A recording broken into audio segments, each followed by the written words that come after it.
টাকা দিয়ে সুখ কেনা যায়।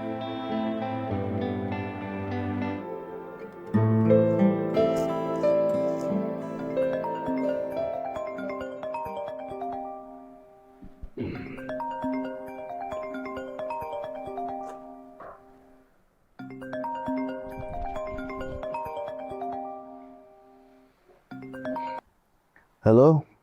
আপনি তাড়াতাড়ি ঘুমিয়ে গেছেন। আমি তো রাত 3টার আগে কখনোই ঘুমাতে পারি না। আর আমি এমন কাউকে বিয়ে করবো যে রাত জাগে, এত আর্লি ঘুমানোর মানুষকে তুমি বিয়ে করতে পারবো না। আরে এত রাত পর্যন্ত জাগলে তো অফিসে গিয়ে আমি ঝিমাবো। দেখা গেল ঝিমাতে ঝিমাতে মেয়ে কলিগের উপরে গিয়ে পড়ছে। আপনার যা মন চায় আপনি করেন, আমার একটাই কথা, আমাকে বিয়ে করতে হলে রাত জাগতে হবে। আচ্ছা ঠিক আছে, বুঝছি, ডিস্টার্ব করলাম, ওকে বাই। এই না না না না না না, শুনুন শুনুন শুনুন, রাত 3টা কেন? আমি সারা রাত জাগতে পারবো। জীবনে তো কম ঘুমাইলাম না, অনেক ঘুমাইছি। ঘুমাইতে ঘুমাইতে ঘুমের কোটা পূর্ণ হয়ে গেছে।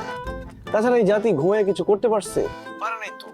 ঘুমায় ঘুমায় কি আপনার মতো একটা বউ আনতে পারছে? সেটা তো পারেই নাই, উল্টা বউ হারাইছে। আচ্ছা ঠিক আছে, বুঝতে পারছি আপনি ঘুমে একেবারে মারা যাচ্ছেন। ঠিক আছে, ঘুমান। ইস, আপনার এই সুন্দর হাসিটা যদি সামনাসামনি দেখতে পারতাম।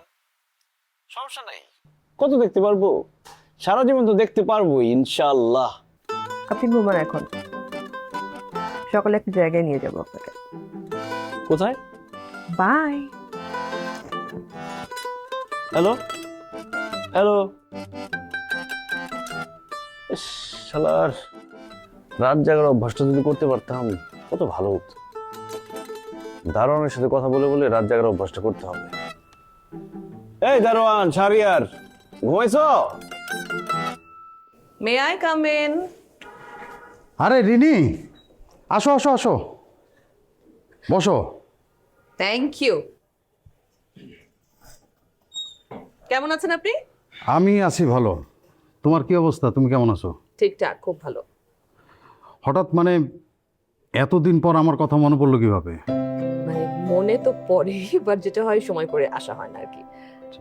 যদিও আজকে আমি ওনার জন্য এসেছি। ওনার নাম আপেল, Asif. Nice to meet you. Nice to meet you. উনি আমাকে বিয়ে করতে চান। আচ্ছা, আপনি তাহলে সেই সৌভাগ্যবান পুরুষ। না না, এখনো না।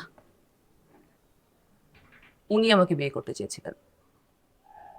ওনার আমাদের চেয়ে 10 গুণ বেশি টাকা আছে। গতকাল না আপনি বলেছিলেন যে টাকাই সবকিছু? আমার কাছে টাকা সবকিছু না। টাকা সবকিছু হলে আমি ওনাকে বিয়ে করে রানীর হালে থাকতে পারতাম, মহাসুখে থাকতাম। কিন্তু আমি করিনি, কারণ বিয়ে করতে ভাগ্য লাগে, টাকা দিয়ে সুখ কেনা যায়।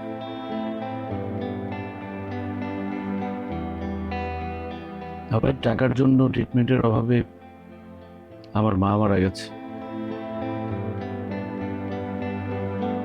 আমার মায়ের লিভার সিরোসিস হয়েছিল। বাবা সরকারি চাকরি করতেন। শত কষ্ট করে আমাদের 2 ভাই 2 বোনকে শিক্ষিত করতে উনি হিমশিম খাচ্ছিলেন। কত টাকার বেতন পেত। রোগটা হওয়ার পর আমার মা মাত্র 1 বছর বেঁচে ছিলেন। এখন টাকা আছে, কিন্তু মা নেই।